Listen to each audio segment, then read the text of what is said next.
UAPs, and I hope he lives up to that promise. And with that, I yield back. Okay, thank you, Mr. Moskowitz. And I would now, committee staff asked me to go ahead and I will do it, to enter into the congressional record this 12-page document that Michael Schellenberger brought today that describes the Immaculate Constellation government program. So we will do that now. Every member up here has a copy of it. The first section talks about the unacknowledged special access program called Immaculate Constellation, and the second section about USG imagery intelligence. And Representative Luna just told me if I say Immaculate Constellation, I'll be on some list, maybe a FISA warrant. So come at me, bro, I guess. But without objection, entered in the record. All right, so next we will introduce our witnesses for today's hearing. Thank you so much for being here. Our first witness is retired Rear Admiral Tim Gallaudet, who retired from the U.S. Navy and is now the Chief Executive Officer at Ocean STL Consulting. Our second witness is Mr. Lou Elizondo, a former Department of Defense official and author of a recent bestseller book about UAPs. Our third witness is Mr. Michael Schellenberger, founder of the newsletter Public and author of a recent journalistic piece about special access programs, including one widely identified as Immaculate Constellation. I swear the staff wants me on a list. Okay. And our last witness today is Mr. Michael Gold, a former NASA official who is also a member of the NASA UAP Independent Study Team. Welcome, everyone. We are pleased to have you today. Pursuant to Committee Rule 9G, the witnesses will please stand and raise your right hands. This is where it gets real. Do you solemnly swear to affirm that the testimony that you are about to give is the truth, the whole truth, and nothing but the truth, so help you God? Let the record show that the witnesses all answered in the affirmative. We appreciate all of you being here today and look forward to your testimony. Let me remind the witnesses that we have read your written statements and they will appear in full in the hearing record. You guys may be seated. Please limit your oral statements to 5 minutes. As a reminder, please press the button in front of you so the microphone is turned on so that everyone in the room, members included, can hear you. When you begin to speak, the light in front of you will turn green. After 4 minutes, the light will turn yellow. When the red light comes on, your 5 minutes has expired, and we would ask that you please wrap it up. So I will first recognize Rear Admiral Gallaudet to please begin your opening remarks. Thank you, Chairwoman Mace, Chairman Grothman, Ranking Members Connolly and Garcia, and members of the committee. Thank you for this opportunity to testify today regarding unidentified anomalous phenomena, or UAP. Confirmation that UAPs are real came to me in January of 2015 when I was serving as the commander of the Navy Meteorology and Oceanography Command. At the time, my personnel were participating in a pre-deployment naval exercise off the U.S. East Coast. It included the USS Theodore Roosevelt Carrier Strike Group, and this exercise was overseen by the United States Fleet Forces Command, led by a 4-star admiral who at the time was also my superior officer. During this exercise, I received an email on Navy's secure network from the operations officer of U.S. Fleet Forces Command. The email was addressed to all the subordinate commanders, and the subject line read in all capital letters, "Urgent Safety of Flight Issue." The text of the email was brief but alarming, with words to the effect, "If any of you know what these are, tell me ASAP. We are having multiple near mid-air collisions, and if we do not resolve this soon, we are going to have to shut down the exercise." Attached to the email is what is now known as the Go Fast video, captured on the forward-looking infrared sensor of one of the Navy FA-18 aircraft participating in the exercise. The now declassified video showed an unidentified object exhibiting flight and structural characteristics unlike anything in our arsenal. The implication of the email was clear. The author was asking whether any of the recipients were aware of classified technology demonstrations that could explain these objects. Because the DoD policy is to rigorously deconflict such demonstrations with live exercises, I was confident this was not the case. The very next day, that email disappeared from my account and those of the other recipients without explanation. Moreover, the commander of Fleet Forces Command and the operations officer never discussed the subject. Even during weekly meetings specifically designed to address issues affecting exercises like the one in which the Theodore Roosevelt Strike Group was participating. This lack of follow-up was very concerning to me. As the Navy's chief meteorologist at the time, I was responsible for reducing safety of flight risks. Yet it appeared to me that no one at the flag officer level was addressing the safety risk posed by UAPs. Instead, pilots were left to mitigate these threats on their own without guidance or support. I concluded that the UAP information must have been classified within a special access program managed by an intelligence agency. That is a compartmented program that even senior officials, including myself, were not read into. Last year's UAP hearing before this oversight committee confirmed that UAP-related information is being withheld from senior officials and members of Congress. And just this week, I learned from former DoD official Chris Mellon that satellite imagery of UAP from a few years ago still has not been shared with Congress. Equally concerning, last year's UAP hearing also revealed that elements of the government are engaged in a disinformation campaign to include personal attacks designed to discredit UAP whistleblowers. Having never signed a non-disclosure agreement regarding UAPs, and now as a private citizen, I've become an advocate for greater UAP transparency from the government. The continued overclassification surrounding UAPs has not only hindered our ability to effectively address these phenomena, but has also eroded trust in our institutions. While I applaud previous bipartisan legislation passed by Congress concerning UAPs, a more comprehensive approach is needed to address the broader implication of UAP on public safety and national security, as well as the socioeconomic opportunities that open UAP research could unlock. Therefore, I recommend Congress take the following action, which I believe will receive bipartisan support. First, establish robust oversight of the executive branch's management of UAP information by directing key officials, beginning with the director of the DoD's All-Domain Anomaly Resolution Office, to provide comprehensive briefings on what the government knows about UAP and does not know. Two, enact the provisions of the UAP Disclosure Act that establish a UAP Records Review Board to ensure independent oversight, transparency, and accountability in the government's handling of UAP information. And three, strengthen the UAP Disclosure Act and future reauthorizations with provisions that mandate a whole-of-government approach to addressing UAP. In closing, I will share my personal reasons for speaking out on this topic. First, as a former science agency leader, having led the National Oceanic and Atmospheric Administration, I've always sought the truth in human knowledge and thought. Now that we know UAP are interacting with humanity, and these include unidentified submerged objects in the ocean, we should not turn a blind eye, but instead boldly face this new reality and learn from it. Additionally, at a time when leaders in government leave much to be desired, I feel obligated to show moral leadership on this issue of UAP disclosure by validating the credibility of the courageous men and women who have come out as witnesses and whistleblowers to expose the truth. My speaking out has encouraged others to do the same, and it's my hope over time that a number of your constituents will want to know the truth and about UAP, and this number will increase to such an extent that the congressional action I have just recommended will become inevitable. Thank you, and I look forward to your questions. Thank you. I will now recognize Mr. Elizondo for his opening statement. Greetings, Chairwoman Mace, Chairman Grothman, Ranking Members Connolly and Garcia, and members of the committee. It is my honor and privilege to testify before you on the issue of unidentified anomalous phenomenon, formerly known as UFOs. On behalf of our brave men and women in uniform and across the intelligence community, as well as my fellow Americans who have awaited this day, thank you for your leadership on this important matter. Let me be clear. UAP are real.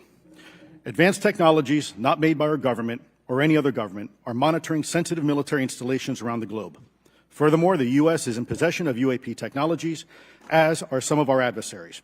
I believe we are in the midst of a multi-decade secretive arms race, one funded by misallocated taxpayer dollars and hidden from our elected representatives and oversight bodies. For many years, I was entrusted with protecting some of our nation's most sensitive programs. In my last position, I managed a special access program on behalf of the White House and the National Security Council. As such, I appreciate the need to protect certain sensitive intelligence and military information. I consider my oath to protect secrets as sacred, and I will always put the safety of the American people first. With that said, I also understand the consequences of excessive secrecy and stovepiping.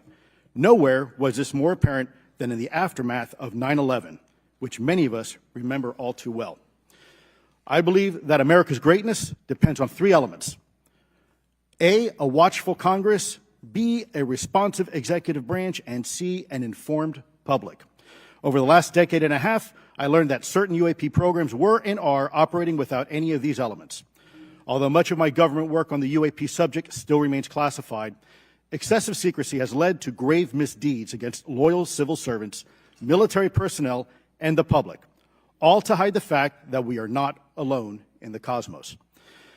A small cadre within our own government involved in the UAP topic has created a culture of suppression and intimidation that I've personally been victim to, along with many of my former colleagues. This includes unwarranted criminal investigations, harassment, and efforts to destroy one's credibility. Most Americans would be shocked to learn that the Pentagon's very own Public Affairs Office openly employs a professional psychological operations officer as the singular point of contact for any UAP-related inquiries from citizens and the media. This is unacceptable. Many of my former colleagues and I have provided classified testimony to both the Department of Defense and the Intelligence Community Inspector General, and many of us have subsequently been targeted by this cabal with threats to our careers, our security clearances, and even our lives. This is not hyperbole, but a genuine fact, and this is wrong. To fix these problems, I propose 3 principal actions. First, Congress and the President should create a single point of contact responsible for a whole-of-government approach to the UAP issue. Currently, the White House, CIA, NASA, the Pentagon, Department of Energy, and others play a role, but no one seems to be in charge, leading to unchecked power and corruption. Second, we need a national UAP strategy that will promote transparency and help restore the American public's trust at a time when the public's trust is at an all-time low. This strategy should include a whole-of-government approach, including the academic and scientific communities, the private sector, and our international partners and allies. Third, Congress should create a protected environment so whistleblowers desperate to do the right thing can come forward without fear. As it currently stands, these whistleblowers suffer because of stigma, a code of silence, and concerns about retaliation. These whistleblowers should be encouraged to come forward in ways that protect them against any forms of retaliation. Policies and procedures should ensure that protection, and for those who refuse to cooperate, it is up to the members of this committee and the other lawmakers to wield their subpoena power against hostile witnesses and prevent additional government funding to those UAP efforts that remain hidden from congressional oversight. In closing, we as Americans have never been afraid of a challenge. In fact, we thrive on them, whether it's eradicating polio or going to the moon. We don't run from a challenge, we take it head on. To the incoming administration and Congress, I say to you, we need immediate public transparency, and this hearing is an important step on that journey. If we approach the UAP topic in the same way as we, as Americans, have met other challenges, we can restore our faith in our government institutions. Together, we can usher in a new era of accountable government and scientific discovery. I believe that we as Americans can handle the truth, and I also believe the world deserves the truth. Thank you, esteemed members of Congress, for your time today. It is profoundly appreciated by many. Thank you. I ask unanimous consent for Representatives Ogles of Tennessee and Boebert of Colorado to be waived onto the subcommittee for today's joint subcommittee hearing for the purpose of asking questions. Without objection, so ordered. I would now like to recognize Mr. Schellenberger for his introductory remarks. Chairwoman Mace, Chairman Grothman, Ranking Member Connolly, Ranking Member Garcia, members of the subcommittees, thank you for inviting my testimony.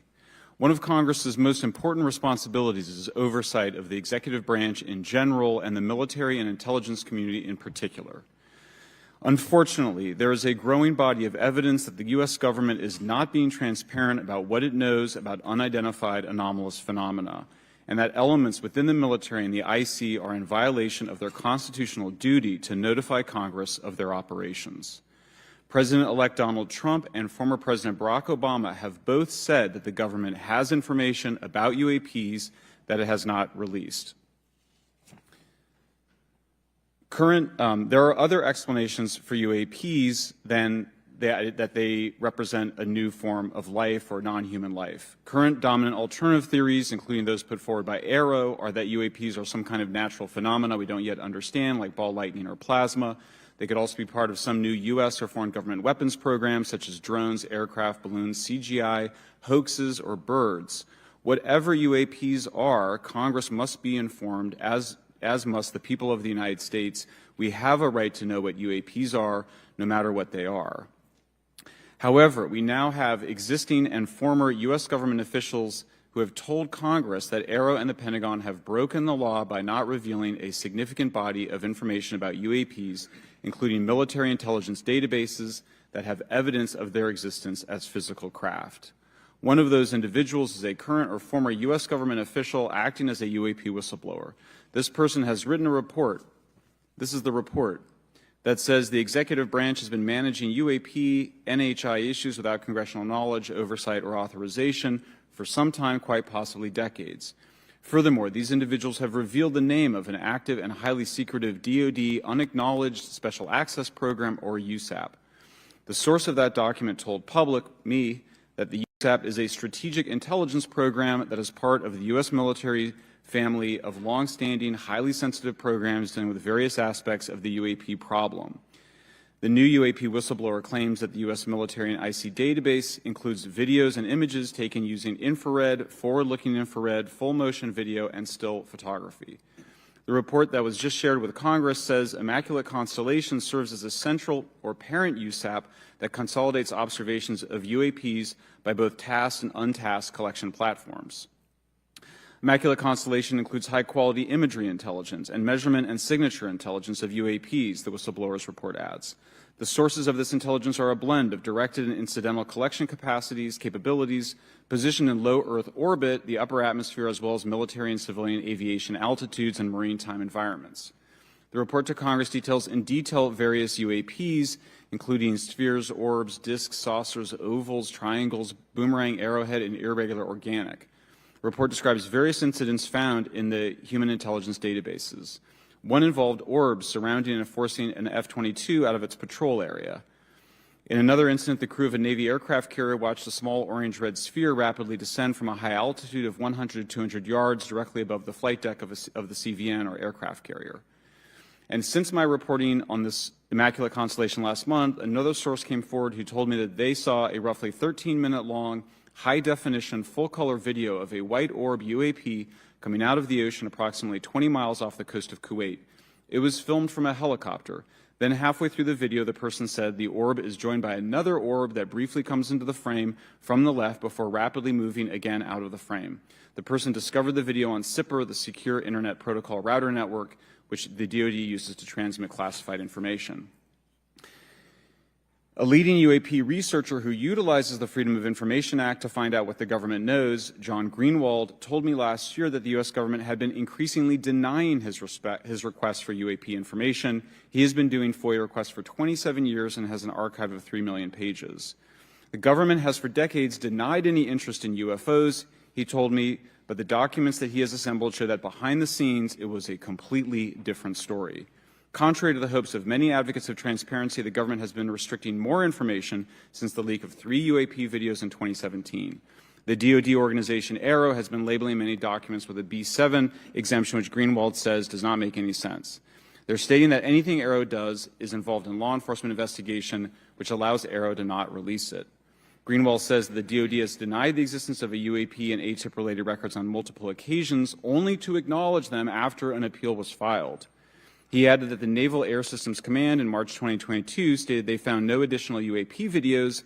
It seems strange that they had 3 and only those 3, but other requests had been filed by the Black Vault, that's John Greenwald's group, to seek out more places UAPs might be hiding. Then in September 2022, the Navy admitted that the UAP-related videos and photographs existed, but denied the request in full for their release, saying that the requested videos contain sensitive information that are classified and exempt from disclosure. The DoD will deny things on a Monday and then admit to it on a Friday, said Greenwald.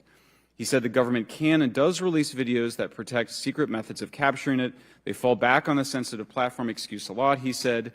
However, the on-screen information can be blurred and scrubbed. The metadata can be removed. I'll show you this example here. This is a presentation from the UATP task force. This is completely absurd. It's nuts, this level of censorship, of redaction on a document. It shows the redaction of how many reports they've collected, for how many years. 2 of the 3 potential explanations are blacked out. The Pentagon, the intelligence community is treating us like children. It's time for us to know the truth about this. I think that we can handle it. Thank you very much. Thank you. I would now like to recognize Mr. Gold for 5 minutes. Thank you, Chairwoman Mace, Chairman Grothman, Ranking Members Connolly and Garcia, Representative Moskowitz, and distinguished members of both subcommittees. I'm grateful to all of you, as well as your intrepid staff, for the opportunity to testify, and would like to begin by discussing courage Courage is what it takes to tackle this topic, and courage in the face of adversity is what I see in front of me, beside me, and behind me. Per my introduction, I am currently the Chief Growth Officer at Redwire Space and have had several leadership positions at NASA. That being said, I want to be clear that I am speaking exclusively on my own behalf and not for Redwire, NASA, or any other organization. However, I am here today to speak out for science. Science requires data, which should be collected without bias or prejudice. Yet, whenever the topic of UAP arises, those who wish to explore the phenomena are often confronted with resistance and ridicule. For example, members of the NASA UAP Independent Study Team, particularly those in academia, were mocked and even threatened for simply having the temerity to engage in the study of UAP. Our best tool for unlocking the mystery of UAP is science, but we cannot conduct a proper inquiry if the stigma is so overwhelming that just daring to be part of a NASA research team elicits such a vitriolic response. Therefore, one of the most important actions that can be taken relative to exposing the truth of UAP is to combat the stigma, and this is where I believe that NASA can be eminently helpful. The NASA brand is synonymous with hope, optimism, and credibility. If you were to take a walk down the National Mall, you would immediately see the NASA logo on T-shirts, hats, and bumper stickers. Few federal agencies enjoy this kind of popularity. I've never seen anyone wearing an Office of Personnel Management T-shirt, which is why NASA could play such an influential role. Specifically, NASA could, with relatively little cost and effort, host symposia on UAP, or even just participate in existing panels examining the topic. NASA personnel stepping forward and participating in such discussions would make a powerful statement to the scientific community that UAP should be taken seriously and researched accordingly. In regard to research, NASA has vast archives, much of which may contain important UAP data. Again, for relatively little cost and effort, NASA could create an AI or ML algorithm that could search the agency's archives for anomalous phenomena.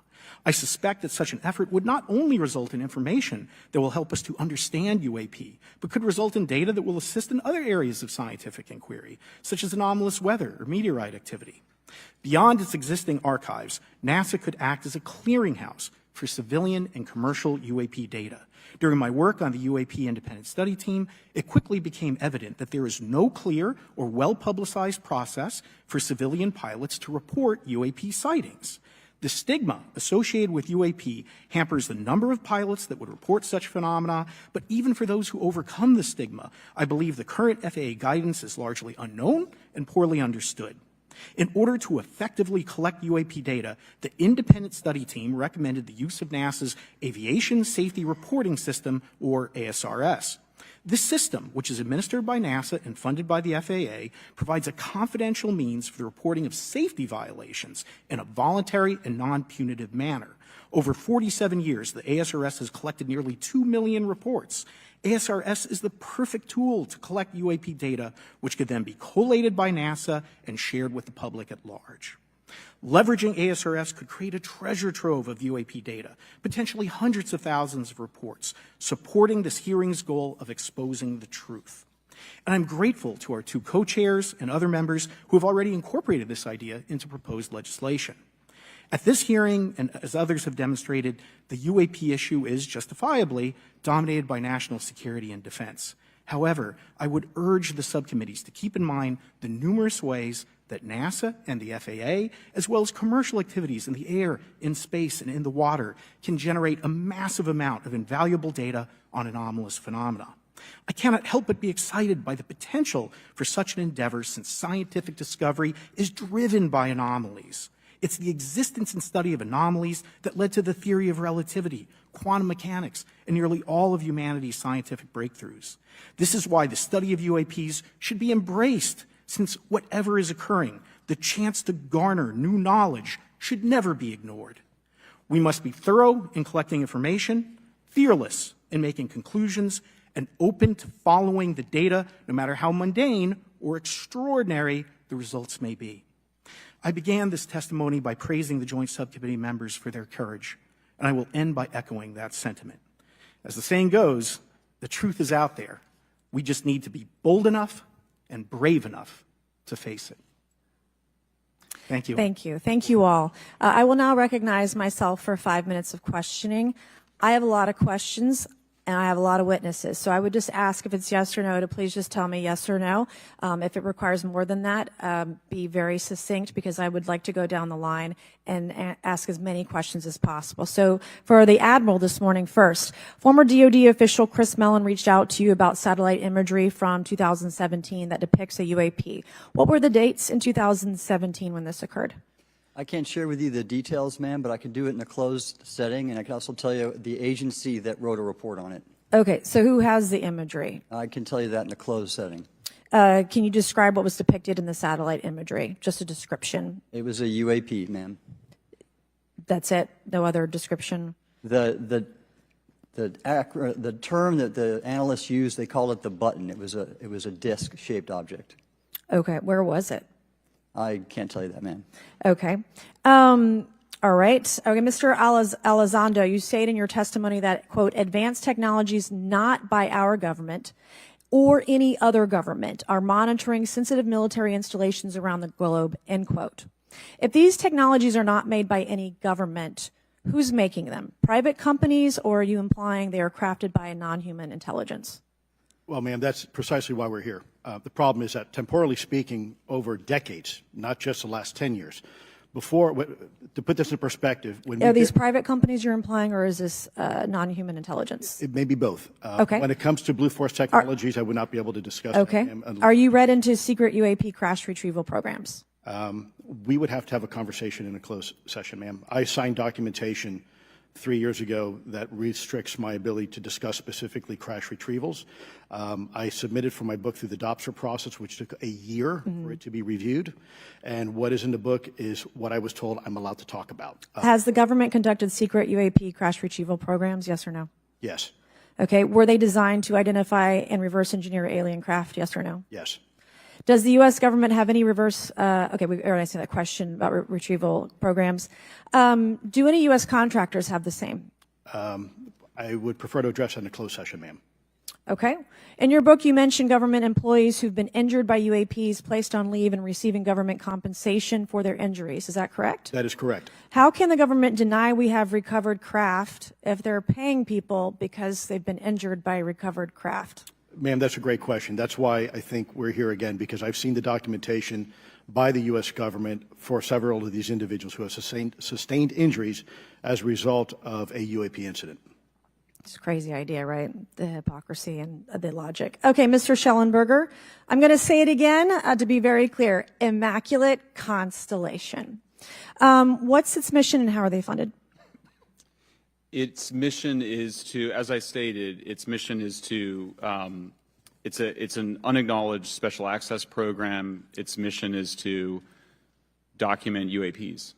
Okay, and do you, for your story and your report, do you have more than one credible source? I do. Sourcing, okay. I do. And then why do you believe your sources to be credible? How do you judge the veracity of the documentation you've been provided about this program? I checked the sources, and they are who they say they are. They are current or former government officials. Mm-hmm. I wanted to also add that I did not specify that they were Defense Department employees. I didn't specify the agency nor the gender. Would they have included non-government employees, people that aren't employed by the government? These are, I'm comfortable saying that these are government or previously government employees. Any of them currently employed by a private contractor or private contractors? I'd rather not say. Okay. What's the key takeaway, just a few seconds, about the Immaculate Constellation document you provided us today?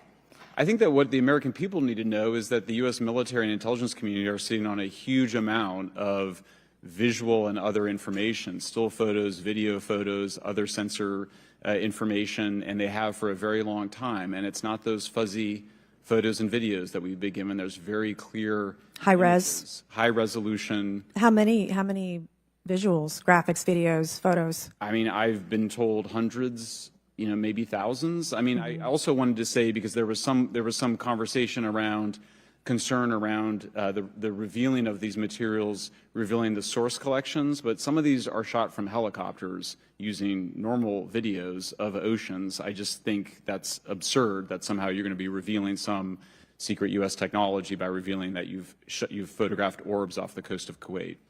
Okay, thank you. I have 8 seconds. Mr. Gold, did the NASA independent study team get briefed on what you call OSAP? Very quickly. I flagged the Advanced Aerospace Weapons System Application Program to our chair and our DFO. We did not get briefed, but I believe it is definitely worth looking into. That was probably the largest UAP review effort ever, and I think produced a lot of interest data, including revealing Nimitz. I don't know if my fellow witness Lou might want to, he did yeoman's work on it, might want to comment. Okay.